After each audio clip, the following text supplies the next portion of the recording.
Viewers and welcome back to law Chakra for latest legal updates. अब दोस्तों जरा सोचिए कि अगर आपका घर या दुकान बिना किसी लीगल नोटिस या हियरिंग के गिरवा दिया जाए तो आपको कैसा लगेगा? क्या ये आपके साथ एक अन्याय नहीं? सुप्रीम कोर्ट ने नवंबर 2024 में एक काफी स्ट्रिक्ट ऑर्डर पास किया था जिसमें कहा गया था कि बिना प्रायर लीगल नोटिस या हियरिंग के किसी का घर गिरवाया ही नहीं जा सकता। लेकिन फिर ऐसा क्यों हुआ है? वापस से एक ऐसा केस हमारे सामने आया कैसे? एक ऐसा ही केस सुप्रीम कोर्ट जा पहुंचा है जहां एक इंसान का घर, उनका फैक्ट्री संभल उत्तर प्रदेश में तोड़ दिया गया और इस कंटेम्प्ट पिटिशन पर सुप्रीम कोर्ट ने अपना फैसला सुना दिया है। तो क्या इन लोगों को न्याय मिला है या नहीं, चलिए देखते हैं। दोस्तों, सुप्रीम कोर्ट की बेंच जिसमें कि जस्टिसेस बी.आर. गवई और के विनोद चंद्रन मौजूद थे के सामने एक बहुत ही इम्पोर्टेंट कंटेम्प्ट पिटिशन आई थी। पिटिशन में ये कहा गया कि उत्तर प्रदेश स्टेट अथॉरिटी ने सुप्रीम कोर्ट के नवंबर 2024 के ऑर्डर को वायलेट किया है। याद दिला दे कि उस ऑर्डर में ये स्पष्ट क्लियर किया गया था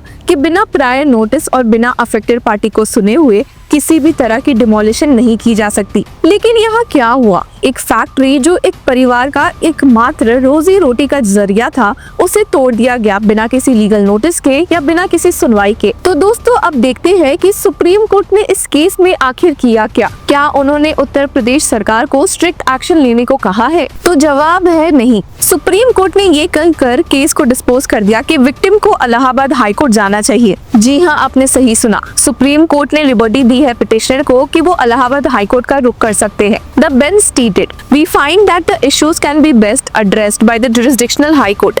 We therefore dispose of the present petition with liberty to the petitioner to approach the jurisdictional high court. हालांकि ये सुनने के बाद भी पिटिशनर के वकील ने सुप्रीम कोर्ट बेंच से एक रिक्वेस्ट की। उन्होंने कहा कि सुप्रीम कोर्ट एक ऐसा ऑर्डर पास करे कि मीनवाइल सब्जेक्ट प्रॉपर्टी पर किसी थर्ड पार्टी का राइट क्रिएट ना हो। लेकिन बेंच ने ऐसा कोई भी ऑर्डर पास करने से सख्त मना कर दिया। The bench stated, file before the high court in the judgment itself we have given liberty. We have issued all necessary directions.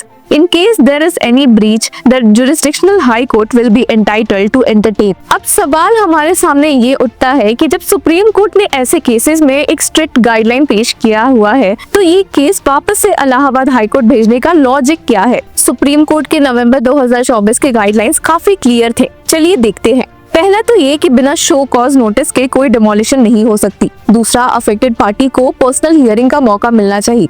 और तीसरा कि अगर डिमोलिशन ऑर्डर पास होता है तो उसके खिलाफ चैलेंज करने का टाइम दिया जाना चाहिए। अगर ये सब सुप्रीम कोर्ट बेंच ने ऑलरेडी क्लैरिफाई कर दिया है, तो जब सच में एक वायलेशन आया तो उन्होंने इस केस से मुंह क्यों मोड़ लिया? क्यों उन्होंने इस केस में एक डायरेक्ट एक्शन नहीं लिया? क्या कंटेम्प्ट पिटिशन सिर्फ एक लीगल फॉर्मेलिटी बन के रह गई है? तो दोस्तों, ये सिर्फ एक केस का मुद्दा नहीं है। पिछले कुछ महीनों में डिमोलिशन के केसेस पॉलिटिकल और लीगल दोनों के बैटलफील्ड में दिखते हैं। कहीं ये इलीगल डिमोलिशंस एक नए तरीका इंस्टेंट जस्टिस तो नहीं। आपको याद होगा कि सुप्रीम कोर्ट ने पहले भी कहा था कि किसी इंसान का घर सिर्फ इसलिए नहीं तोड़ा जा सकता क्योंकि वो किसी क्राइम का अक्यूज्ड है। तो फिर भी ऐसे केसेस बार बार क्यों आ रहे हैं? आपको याद दिला दे कि supreme court bench of justices B R. Gavai और के.वी. विश्वनाथन ने अपने सीरियस ऑर्डर ऑफ नवंबर 13 से फॉर्मर सीजीआई डी.वाई. चंद्रचूड़ के ऑर्डर्स को भी अपहेल्ड किया था और उनको एज इंस्पिरेशन लेकर कहा था कि बुलडोजर जस्टिस जैसी प्रैक्टिस लॉलेसनेस को हाईलाइट करती है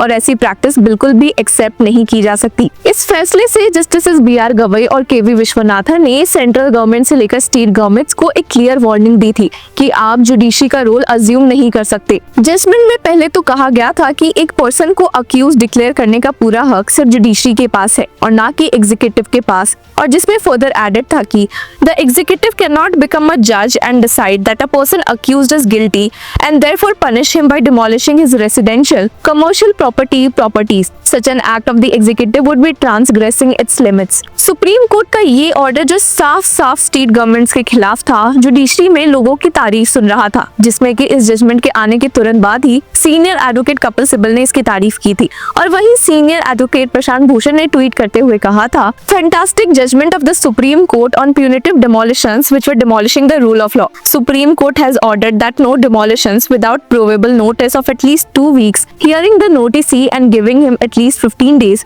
to challenge demolition order. Any violation by officers will lead to their penalization and recovery of damages from their pockets. This will hopefully put the brakes on this bulldozer justice. Salute. पर वही कुछ लोग ऐसे भी थे जिन्हें लग रहा था कि सुप्रीम कोर्ट का ये जजमेंट काफी डिलेड है।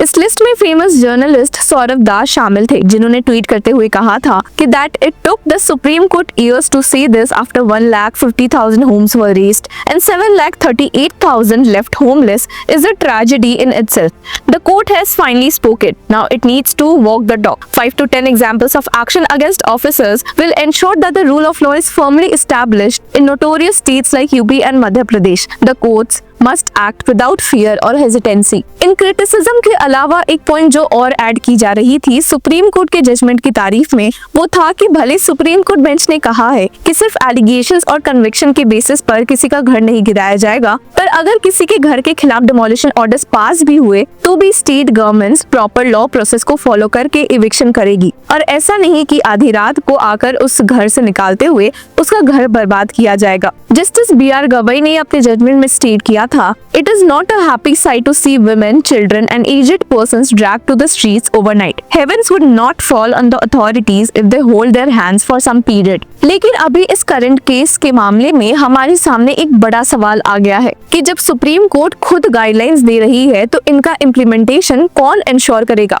कौन ये देखेगा कि ये ऑर्डर सच में वायलेट हो रहे हैं या नहीं? क्या डिमोलिशन विक्टिम्स को सच में न्याय मिल रहा है या ये सिर्फ एक ब्यूरोक्रेटिक गेम बन के रह गया है? आपका क्या कहना है? हमारे साथ अपने व्यूज शेयर करें और तब तक के लिए बने रहे विद लॉ चक्रा।